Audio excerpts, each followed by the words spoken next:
All right, mathematicians, now that we know 500 sheets of paper does not make sense, let's go ahead and try to figure out what number makes sense, and then actually solve to figure it out. So we want to estimate so we know how large or small our answer is going to be. So we know Jody had about 200 sheets of paper. Brian gave her some more. Now Jody has 309 sheets of paper, so that's about 300 sheets of paper. So 200 plus what will give us 300? I say 100. So Brian gave Jody about 100 sheets of paper. Do you agree? All right, so if we solve and we don't get something that's about 100 sheets of paper, then we need to check our work. So my number sentence is going to be, I'm going to start with the end. So 309 minus that 214 is going to give me about 100. So I believe I'm subtracting. Do you agree? All right, so we have 309, 100, 200, 300. Your paper should look like mine. 301, 302, 303, 304, 305, 306, 307, 308, 309. I'm going to take away the 214 that Jody already had. She already had 100, 200, and I need to take away 14, but I'm left with 109 ones. So I need to trade out 10, 20, 30, 40, 50, 60, 70, 80, 90, 100. Now I can take away the 110.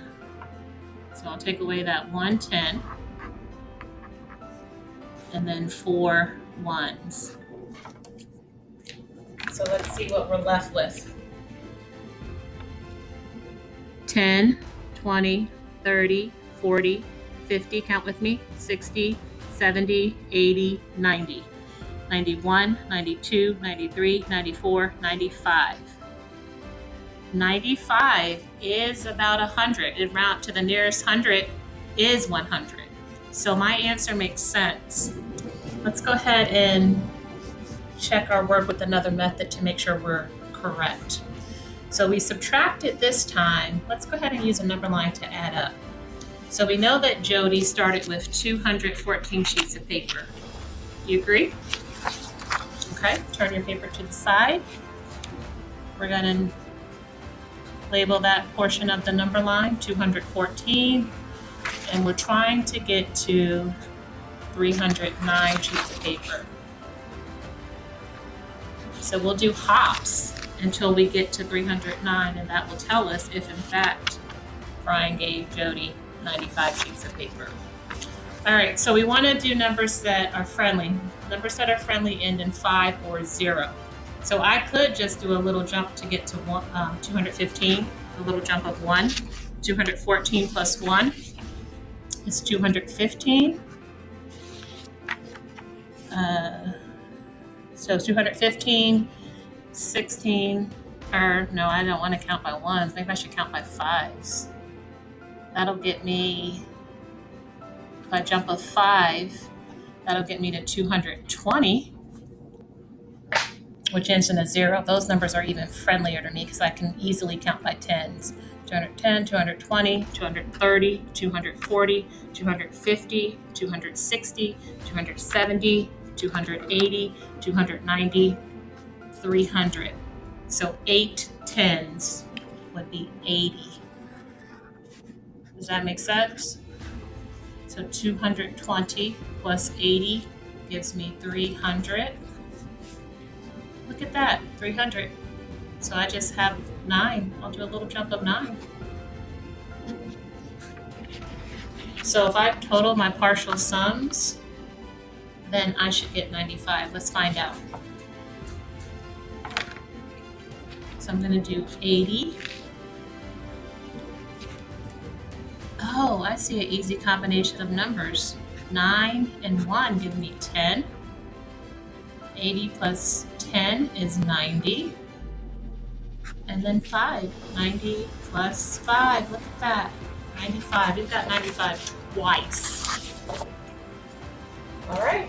And since we are rising fourth graders, we are going to practice the traditional method.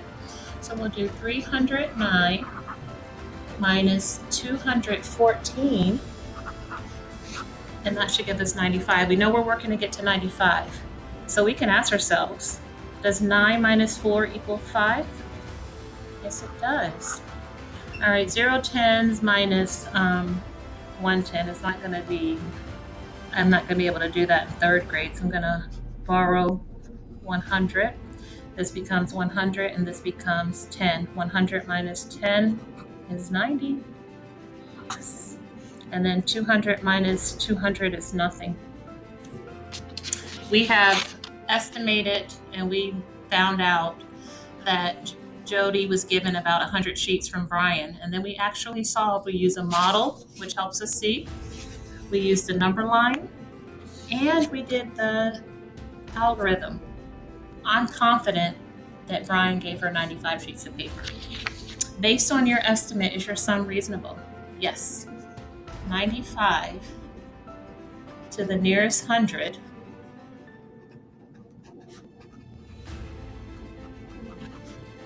is 100.